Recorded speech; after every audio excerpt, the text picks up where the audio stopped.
Sekarang boleh bersama-sama kita baca surat An-Nas ya. A'udzu billahi minasy syaithanir rajim. Bismillahirrahmanirrahim.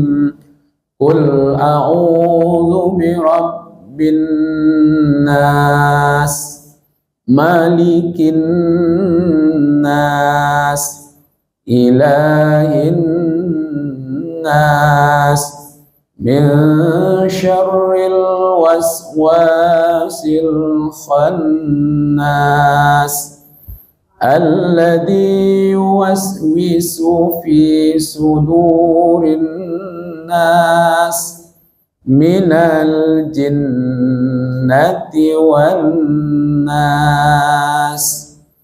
Sadaqallahul azim. Oke, itu tahap pertama. Kalau bisa membacanya nanti agak sedikit dibawa ke dalam hati. Jadi agak murattal, dinikmati, ya kan, membaca ayat-ayat. Jadi kalau bapak-bapak, ibu-ibu mulai mengambil Al-Quran, baca dulu. Ya kan, sebenarnya kita tidak akan membahas semuanya. Ya kan, tapi dibaca dulu satu surat. Oke, kita lihat terjemahannya. Ya, kul itu katakan. Asal katanya kola, yakulu, kul itu perintah. Kalau terjemahan biasanya di dalam Al-Quran, di situ apa diterjemahkan? Kan terjemahan perkata ada dalam ayat itu kan. Katakan. Bisa sebenarnya maknanya baca. Ya. Bacalah. Nah gitu. Katakanlah, sebutlah. Nah gitu. Jadi kul itu perintah. Apa yang akan dibaca? A'udzu. Itu dia. A'udzu. Jadi Allah memerintah kepada Nabi Muhammad untuk membaca a'udzu. Coba bayangkan Bapak Ibu. Nabi saja disuruh membaca a'udzu. Padahal beliau adalah seorang yang paling dekat dengan Allah. Ini ayat ini kan, coba ingin saya bawa dulu kita kepada kondisi ketika Nabi Muhammad menerima surat ini di Makkah. Jadi malaikat Jibril membawa ayat ini kepada Nabi Muhammad, gitu kan? Lalu dikatakan kul, bacalah, sebutlah, nah gitu, sebutlah. Apa yang akan dibaca? A'udzu bi rabbin nas. Jadi Nabi Muhammad itu disuruh membaca a'udzu rabbin nas. Kalau di ayat yang lain, fasta'iz billah. Ya, fasta'iz billah itu berlindunglah kamu kepada Allah. Maka lahirlah a'udzu billahi minasyaitonir rajim. A'udzu. Sekarang a'udzu bi rabbin nas. Jadi pisahan dulu. Jadi kul itu perintahnya, yang diperintahkan a'udzu bi rabbin nas itu. Nah, itu dulu perintahnya. Yang kedua, apa yang dibaca? Malikin nas. Ini berbeda ya, maliki yaumiddin. Itu beda itu. Kalau maliki yaumiddin, ma-nya itu bisa dipanjang satu alif. Boleh pendek. Jadi dua qiraatnya tuh. Dalam surah Al-Fatihah, ya kan? Bismillahirrahmanirrahim. Alhamdulillahi rabbil alamin. Ar-Rahmanir-Rahim. Maliki yaumiddin. Boleh panjang itu ma, atau dipendekkan juga boleh itu di Fatihah itu. Maliki yaumiddin, bisa itu.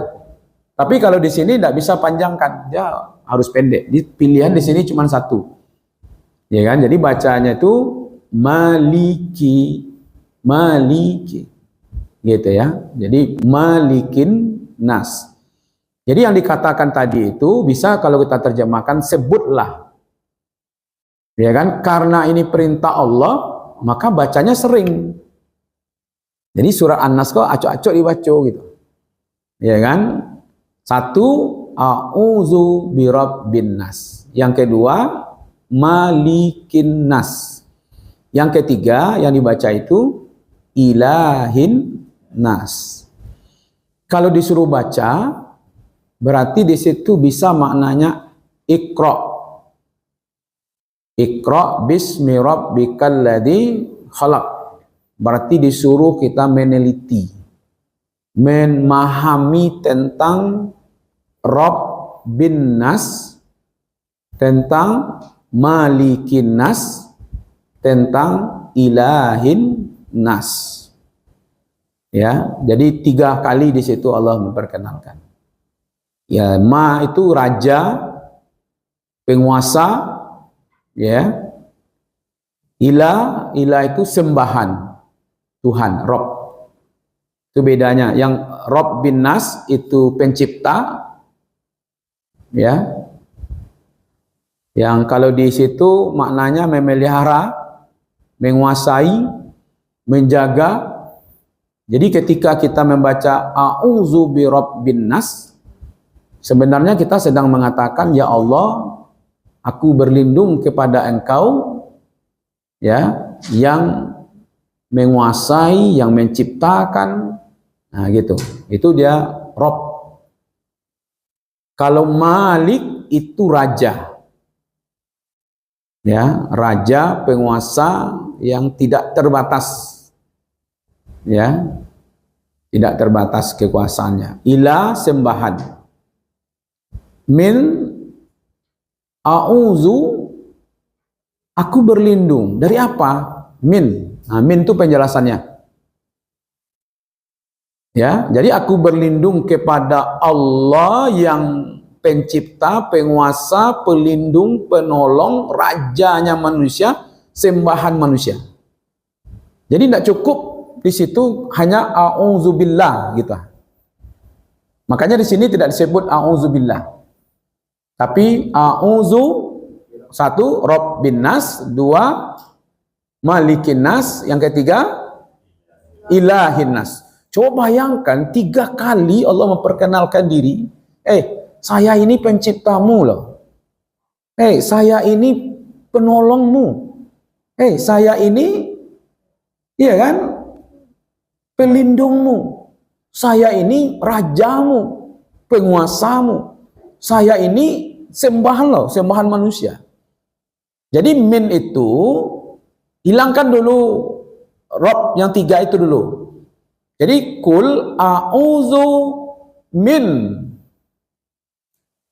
aku berlindung dari apa? Syarri.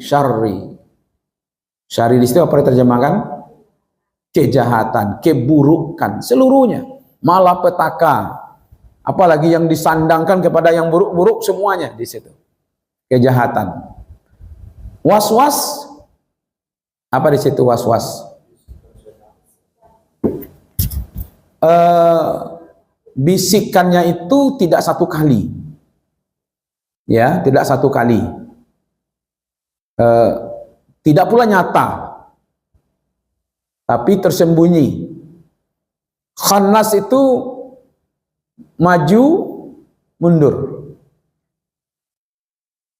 Jadi bisikan tuh kalau lagi kita kuat, setan tuh mundur. Nanti kalau kita lemah, dia maju lagi. Jadi enggak sekali dia berusaha menguasai manusia itu. Itu yang disebut dengan khannas. Dengan, kalau di situ terjemahan dari kejahatan atau bisikan setan yang biasa bersembunyi. Bisikan itu berulang-ulang gitu. Di sinilah kelemahan kita, ibu-ibu. Kita kadang-kadang pembosan. Sekali dia sampean, 2 kali dia sampean, 3 kali ya Allah terserah selesai. Setan sampai kini alun-alun pernah menyebut lah. ambo bosan mempengaruhi manusia. Kumayalun pernah lelo. Ya tak? Sejak dulu sampai kini awak di bisiannya taruh dan buruk. Tak pernah berhenti. Lalu pun yang bisiannya tu. Makanya ada kadang-kadang orang lalu bermimpi kan. Yang buruk. Nah, itu kadang-kadang bisik kan setan itu. Jadi setan saja tidak pan bosan tu. Awak 2 kali paling 3 kalinya. Ya kan? Makanya ambo tidak bosan-bosan men-share tarwi. Karena ambo tidak ingin kalah oleh setan. ajak saya tarwi gitu. Ya kan? Karena setan itu 24 jam tidak pernah 1 detik pun dia istirahat. Nah, gitu ha. Jadi waswasil khannas itu bisikannya itu halus dan rutin selalu. Kalau kue awaknya mundur, kalau awak lama masuknya. Harus begitu. Ya kan? Nah, ternyata alladhi yangnya itu kepada mausulnya kepada bisikan yang berulang-ulang yang lembut tadi itu, ya kan? Nah, kemana dibisikannya? Yuwaswisunya kemana? Coba bayangkan ibu-ibu. Awak maja anak kemana diajak? Kata lingonya. Coba lah ngecek jo anak hati ke hati. Coba lo pengajian kau dimasukkan jo hati. Nah gitu. Dari hati ke hati. Biasanya kalau hati yang berbicara nyo sampai lo ke hati. Tapi kalau mulut yang berbicara nyo sampai ke telinga. Untung-untung masuk telinga kanan, keluar telinga kiri. Masih untung matau masuknya hari ko, keluarnya setahun lagi itu. Tapi yang parahnya itu tidak mau masuk, itu yang lebih parah kan. Nah kini setan tadi itu membisikkan selalu baju mundur, langsung ke fi sudurin nas. Fi itu dalam sudur dada, rongga dada manusia. Apa yang ada dalam rongga dada manusia itu? Apa yang ada di situ? Sampai membisik tadi itu. Hati kalau bahasa kitanya kan kulub. Nah, kulub tuh segumpal darah. Kalbu itu bukan hati dan lever ya, bukan hati dalam bentuk lever. Jantung. Jadi kulub itu jantung. Orang Arab itu ibu, kalau dia buat larangan merokok, kalau di sini kan ada dilarang merokok, atau bahasa Inggrisnya no smoking. Hebat ibu-ibu bahasa Inggris ya. Ya. Ada yang bahasa sederhananya mamnu' wa tadhi. Nah itu bahasa Arabnya dilarang merokok. Tapi ada bahasa yang lembut dan panjang. Hafiz ala qalbik. Peliharalah jantungmu. Lalu dibuatnya gambar jantung, kemudian dikasihnya silang gitu. Nah, itu larang merokok tuh, peliharalah jantungmu. Qalbi. Nah, jadi jantung, jadi jantung itu mana? Makanya anak tuh menjadi jantung apa? Jantung hati gitu ya. Karena tidak menjadi buah hati gitu ya. Jadi setan tadi itu alladzi yuwaswisu fi sudurin nas, ke dalam hatinya itu. Nah, ternyata saling berkolaborasi antara bisikan tadi itu minal jinnati wan nas. Apa kesimpulan Bapak Ibu tentang ayat minal jinnati wan nas? Siapa setan di situ? Ada dari golongan jin, ada dari golongan manusia. Kita ini siapa? Kadang-kadang kita bisa masuk di kelompok itu. Iya kan? Iya kan? Kadang anak masuk kelompok itu, kadang bapak masuk kelompok itu. Iya kan? Ada seperti itu. Karena di situ disebutkan ada dari kelompok jin, ada dari kelompok manusia. Gitu ya. Oke. Saya ingin jelaskan kembali Bapak Ibu, bagaimana bahaya bisikan ini kira-kira? Berbahaya apa tidak? Berbahaya. Dari mana kita bisa ngambil kesimpulan berbahaya? Kalau termakan bisikan setan itu menjadi berbahaya. Tapi kalau kita telaah di sini, ini yang tadabbur. Coba lihat ayat ini dulu dari atas. Kalau bisikan itu ringan, sederhana, Allah tidak akan memperkenalkan 3 kekuatannya. Bayangkan, untuk satu kejahatan, Allah memperkenalkan 3 kekuasaannya. Satu sebagai penguasa, Malik namanya. Satu sebagai pencipta, Rob namanya. Satu sebagai sembahan, Ilahin Nas. 3 kali Allah menjelaskan tentang dirinya kepada kita. Manusia, saya ini penciptamu. Saya ini rajamu. Saya ini sembahanmu. Sekarang kamu berlindunglah kepadaku. Dari apa berlindungnya? Dari pengaruh bisikan. Kan sama satu dia cuman. Bisikan. Bayangkan bisikan-bisikan itu bisa orang bercakap dia. Bayangkan. Suami istri bisa pecah dia gara-gara bisikan-bisikan tetangga. Ya kan? Itu berbahayanya sampai Allah 3 kali memperkenalkan dirinya kepada kita bahwa ada bisikan yang paling berbahaya itu. Sehingga kalian pun harus berlindung kepadaku. Berarti itu kita tidak mampu nih Pak Ibu. Tidak mampu kita menghadapi bisikan setan ini. Indonesia ini jangankan kalau ratusan juta tuh kecil tuh. Kalau ada orang korupsi sekarang ratusan juta tuh kecil. Miliaran kecil itu. Yang hebat tuh di atas ratusan triliun, gitu ya. Jangan bingung untuk Allah guna piti semanyakku. Enggak, nyo bisikan setan.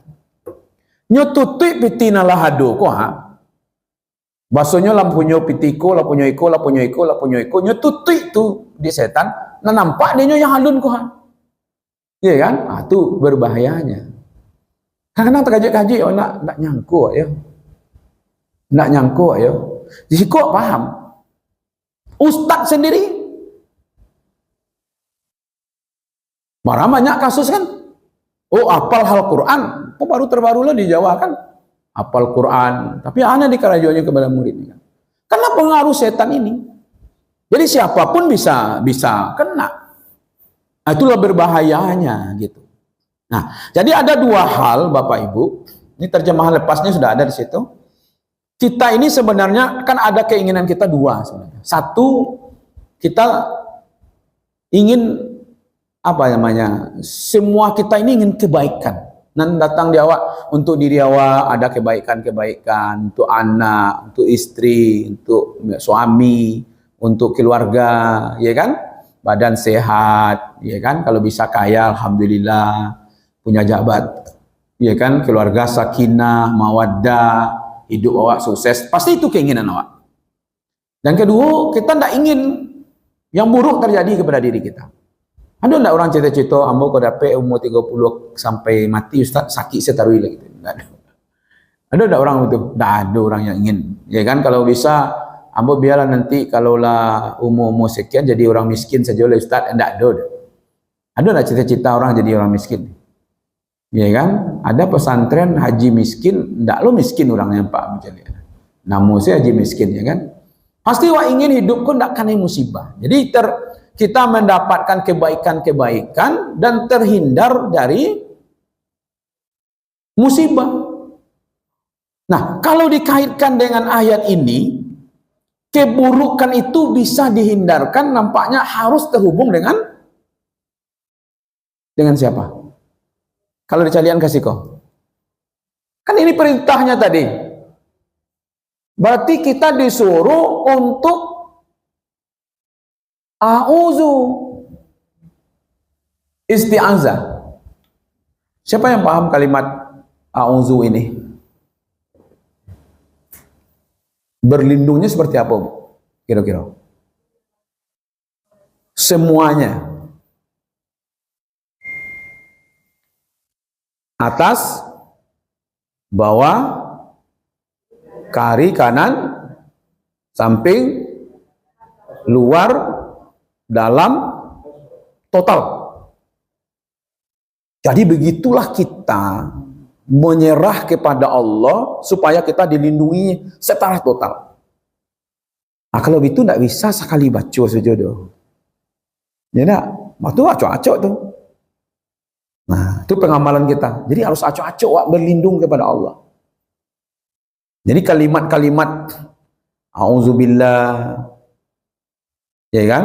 A'udzu bikalimatillahi. Itu kan ada kalimat-kalimat seperti itu. Jadi harus sering. Ya kan? Jadi perlindungannya total. Kalau dilihat di dalam surat Al-A'raf, surat yang ke-7 ayat 17. Ini tambahan ayat kita. Ini lawan kita ini. Disebut di sini. Oke, kita baca dulu sama-sama. A'udzu billahi minasyaitonir rajim. Bismillahirrahmanirrahim. Tsumma la'tiyannahum min baini aydihim wa min khalfihim wa an aymanihim wa an syama'ilihim wa la tajidu aktsarahum syakirin. Summa, kemudian la'atiyannahum, ata asal katanya datang, ya, iblis itu, setan tadi itu. La'atiyannahum, min dari, ya, bai antara, ya, jadi maksudnya itu dia akan datang ke hadapan manusia. Dari mana dia datang? Aidihim, dari depannya. Khalfihim, dari belakangnya. Dan dari ain. Wa an aimanihim. Aimanihim itu sebelah kanan. Syama'ilihim, kiri. Jadi bahasa Arabnya itu ada aiman, ada shimal, ya kan? Jadi 4 arah itu datang. Satu dari depan, satu dari belakang, kemudian dari kanan, dari kiri. Yang tidak disebut tuh dari atas bawah. Mungkin kalau bawah dia takut kena injak mungkin, Bu, ya. Ya kan? Jadi 4 arah gitu. 4 datangnya dari 4 kondisi, 4 jurusan itu. Dari sebelum saya pindah lagi ke sini, ke ayat tadi itu, apa tujuannya? Tujuan setan itu apa? Wala tajidu aktsarahum syakirin. Supaya manusia itu banyak yang tidak bersyukur. Sudah ada istrinya yang halal, dipengaruhi oleh setan. Akhirnya dia berpengaruh oleh yang haram. Itu tanda dia tidak bersyukur. Sudah ada penghasilan yang halal, yang masih ngambil yang haram. Itu pengaruh setan. Tapi setan kan tidak bisa disalahkan, Bu. Pamannya besok kita diminta pertanggungjawaban, kena, Aiko dulu setan kok tidak bisa, ya kan? Nah, gitu. Jadi kami akan datangi manusia itu dari depan, dari belakang, dari samping kanan, samping kiri, supaya manusia itu banyak yang tidak bersyukur, supaya manusia itu lupa diri. Nah, orang yang terkonek dengan Allah itu yang tidak bisa dipengaruhi. Nah, sekarang kembalikan kepada bagaimana caranya terhubung dengan Allah selalu. Kan itu yang jadi kajian kita. Jadi dua hal ini sebenarnya, satu, kita supaya didapatkan kebaikan-kebaikan, dijauhi dari keburukan-keburukan gitu. Nah, pertama konsepnya tadi a'udzu. Ya, a'udzu itu ya terkonek dengan Allah selalu gitu. Nah, caranya, makanya seluruhnya itu ada. Ya, jangankan ke tempat-tempat yang umum, masuk masjid saja ada enggak terkonek dengan Allah? Apa doa masuk masjid? Allahumma, itu masuk WC tuh, minal khaba'is gitu kan. Allahumma inna nas'aluka apa?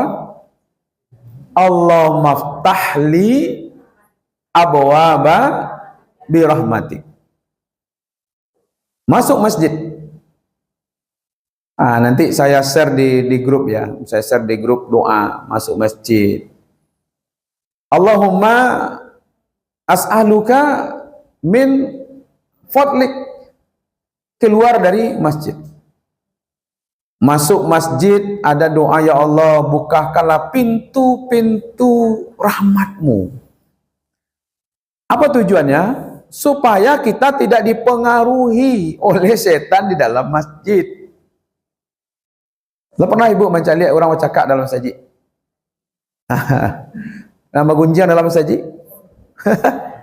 Kadang-kadang dia leh mana tu. Soalnya aku tak boleh sebenarnya dalam masjid kau mengunjung orang, tapi baalai gitu ya tak. Yalah itu perangainya, ada cibian itu. Ya kan? Itu tandanya tadi itu setan tu masuk. Kan dia udah katakan summa la'atiyanahum min baini aidihim wa min khalfihim wa an aymanihim kan wa an syama'ilihim. Setan itu akan masuk, ya kan? Nah, itu maka itu selalu terkonek dengan Allah. Masuk masjid terkonek dengan Allah, keluar masjid terkonek. Keluar dari rumah tadi ada enggak? Ada enggak terhubung kita kepada Allah? Apa doanya? Bismillahi tawakkaltu 'alallah la haula wala quwata illa billahi aliyul azim. Ada kalimat bismillah. Banyak itu atas nama Allah, atas izin Allah, atas kekuatan dari Allah, atas keinginan Allah. Jadi ketika kita mengatakan bismillah, itu kita mengatakan saya keluar ini atas nama Engkau ya Allah, atas izin Engkau ya Allah, atas kekuatan yang Engkau berikan ya Allah. Itu dia tuh. Ya kan? Apa lagi? Naik kendaraan tadi ada? Ada doanya kan? Apa? Bismillahi majreha wal mursaha inna rabbi laghafurur rahim.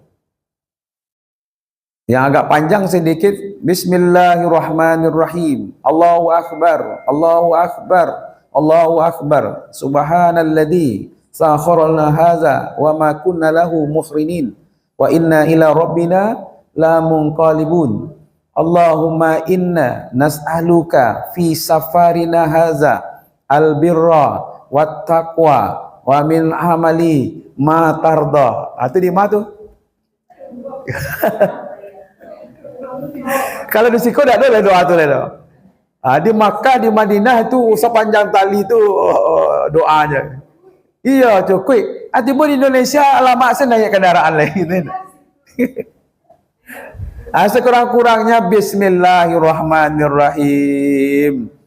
Ternyata pernyataan itu terkonek dengan Allah, itu maksudnya. Aku kerjakan ini atas nama Engkau. Kalau makan, ambo makan iko ya Allah izin Engkau. Makanya sebenarnya tidak ada salah makan tuh dong. Nah salah tuh awak tidak terkonek dengan Allah gitu. Makanya ada hadis mengatakan kullu amrin sibalil lam yubda bi bismillah fahuwa aktar. Setiap amal baik yang tidak terhubung dengan Allah, maka amalan itu terpotong, terputus dari Allah. Itu satu ya, terhubung dengan Allah. Jadi kalau begitu, kita harus membiasakan terhubung dengan Allah, baik dengan a'udzu, ya kan? Ataupun dengan bismillah. Ya kan? Coba kita lihat di sini. Ada enggak? Coba bayangkan yang diajarkan ini. Mohon perlindungan kepada Allah. A'udzu. Ada kalimat a'udzu. Ya kan? Ada dengan basmalah. Ini dulu populer ini Bapak Ibu. Bismillahilladzi la yadurru ma'asmihi syai'un fil ardi wala fis sama wa huwas samiul alim. Pernah dengar baca dulu waktu Covid? Iya kan? Sering nggak baca nih pagi-pagi, sore, ya kan? Nah, ini apabila ini dibaca doa ini, ya kan? Dulu para sahabat membuktikan kehebatan doa ini. Bismillahilladzi, atas nama Allah yang tidak ada sedikit pun keburukan. Ya kan? Di atas namanya itu baik di bumi ataupun di langit. Dan Allah itu maha mendengar lagi maha mengetahui. Pernah dulu sahabat tuh bang, dia baca doa itu nyo cari racun nan paling kue efeknya. Sudah membaca doa itu diminumnya racun tuh.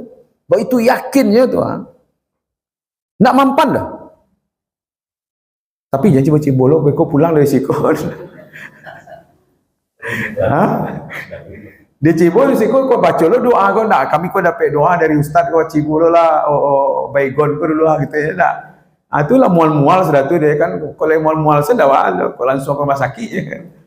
Mungkin belum sekuat itu keyakinan kita gitu ya. Tapi ini bagian yang bisa kita usahakan terkonek dengan Allah, dengan kalimat bismillah. Atau juga bisa kita lakukan dengan ini ada doa ketika kita masuk ke suatu tempat yang baru. Namanya berkunjung ke tempat anak, ke tempat kakak, ke tempat saudara yang sifatnya barulah. Pas masuk ke dalam suatu negeri, maka bacalah doa ini. A'udzu bi kalimatillahit tammah min syarri ma khalaq. Ini bagian dari kul a'udzu. Katakanlah wahai Muhammad, aku berlindung. Nah, ini yang dijelaskan oleh Rasulullah. Jadi ketika kita keluar atau singgah di suatu tempat, maka di tempat yang baru itu berdoalah supaya Allah melindungi kita, ya kan, dari keburukan-keburukan makhluknya. Mohon maaf, ada enggak orang tasyalia? Apa penyebabnya? Tajilantang, tacilapak, hal kadang-kadang atau hal ketek-ketek? Di air, di lantai, di kasir, di kareke. Tapi akibatnya fatal. Ada kan seperti itu? Padahal hal-hal kecil saja. Bukankah air itu makhluk Allah? Bukankah pasir itu makhluk Allah? Bukankah kerikik itu makhluk Allah? Jadi kejahatan makhluk. Mobil, walaupun kadang-kadang karena awak membaca doa, hancur benar tu, tapi awak diselamatkan. Ada tak seperti itu? Kadang tak masuk akal rasa itu kita. Sehancur tu, tapi orang tak bawa dalamnya. Mungkin ini salah satu dari kalimat Allah bagaimana menyelamatkan